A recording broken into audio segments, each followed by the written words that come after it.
amin ang kahawig mo na nakikita. Kung isa ka man doon ay di na nakumpirma. Pasensya na kung masyadong agresibo sa klase, kasi ikaw ang aking paborito. Maliit man, cute size at matalino. Sayang naman kung mapupunta lang kung kanino.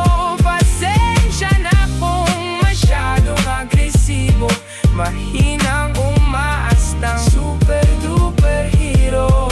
Pero mukhang malabong ang mangyari, kaya binabawi na yung huling sinabi na kung di ka man nanda ay tanggap palagi. Bukas na lang kung baka sakali.